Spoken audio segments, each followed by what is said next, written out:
और paper leak bill पर बोलेंगे राहुल प्रियंका। परीक्षा सुधार के हर कदम का समर्थन ये कांग्रेस की तरफ से कहा गया है।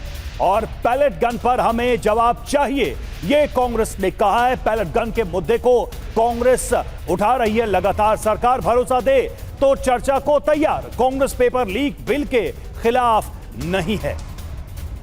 कुमार विक्रांत हमारे साथ इस वक्त जुड़े हुए हैं, हमारे संवाददाता। कुमार, कांग्रेस ने स्टैंड तो साफ कर दिया है कि वो बिल के खिलाफ नहीं है, लेकिन यह भी कांग्रेस का दावा है कि पैलेट गन का इस्तेमाल किया गया, उस पर वो जवाबदेही चाहते हैं सरकार से।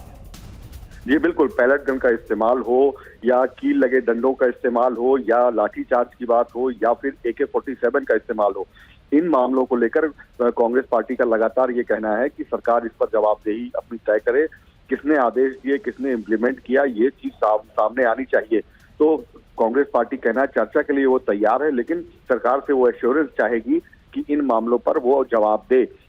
और सूत्रों के मुताबिक अगर चर्चा होती है तो राहुल गांधी, प्रियंका गांधी, KC वेणुगोपाल और गौरव गोगोई, माफ कीजिएगा, ये लोग जो है कांग्रेस की तरफ से वक्ता होंगे और अखिलेश यादव भी समाजवादी पार्टी की ओर से इस चर्चा में हिस्सा लेंगे।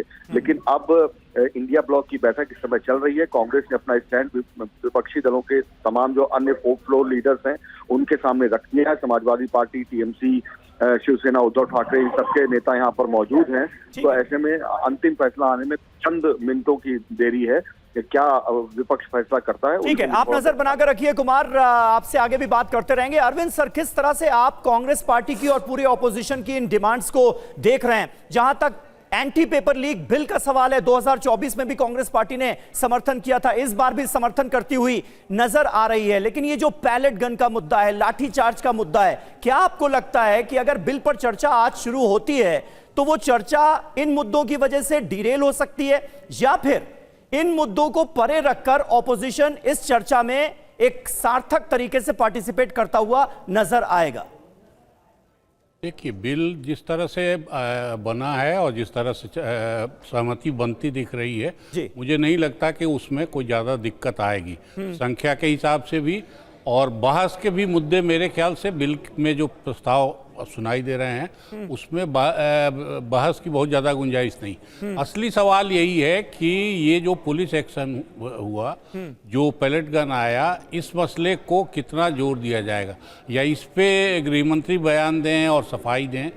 ये सवाल अगर उसके साथ जोड़ा जाता है और इस पे स्कोर करने की कोशिश विपक्ष करेगा तब दिक्कत आएगी, अदरवाइज उस बिल में। और मुमकिन है जवाब दे भी दिया जाए सरकार की तरफ से। अगर पैलेट गन का मुद्दा बार बार ऑपोजिशन उठा रहा है चर्चा के दौरान, क्या यह मुमकिन है कि अमित शाह की तरफ से, गृह मंत्री की तरफ से उसका जवाब दे दिया जाए? असली सवाल पहले कौन आए ये है, और पॉलिटिकल लड़ाई जब होती है तो उसमें यही मसले बड़े बन जाते हैं और छोटी छोटी चीज़ों पे जिद और फाइनल उसी के हिसाब से होता है। तो इसलिए ये कहाँ पर कल तक तो लग रहा था कि ये मसला बड़ा होगा, लेकिन कल शाम के बाद से अब लग रहा है कि नहीं, बिल ऊपर हो गया है।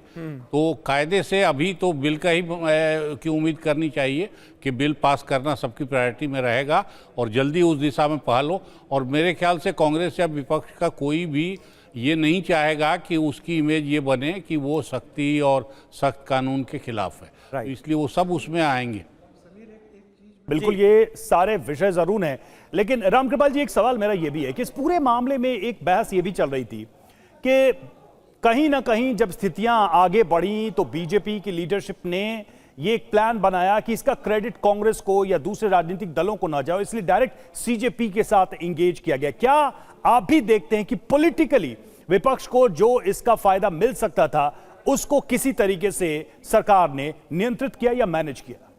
देखिए, मैं एक बात ये कह रहा हूं, जो भी बात हो रही है कि क्या जो बैठक चल रही है, कल शाम को से लेकर के आज सवेरे तक तो कोई नया डेवलपमेंट नहीं हुआ है, कोई घटना नहीं हुई है। तो जो भी चीजें कल शाम को जिन जिन मुद्दों पर सहमति बनी है उससे अगर कोई भी पीछे जा रहा है तो ये गलत है। और अगर ये बात करनी थी तो कल शाम को इसी को उठाना चाहिए था कि पहले ये मुद्दा होगा, पैलेट गन पर बात हो जाएगी, उसके बाद ये जो बिल है उस पर बात होगी।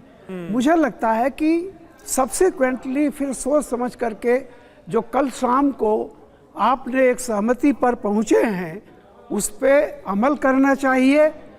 और रही बात कि इसका लाभ और हानि, मैं एक बात कहता हूं, ये जो घटना हुई है इसका सबक सत्ता पक्ष भी ले और विपक्ष को लिए भी ये बहुत बड़ा सबक है। सबक आगे है। अभी जिस तरह से चीजें आएंगी तो लाभ किसको मिला किसको नहीं मिला ये तो वक्त बताएगा। ठीक बात। लेकिन सबक दोनों के लिए है।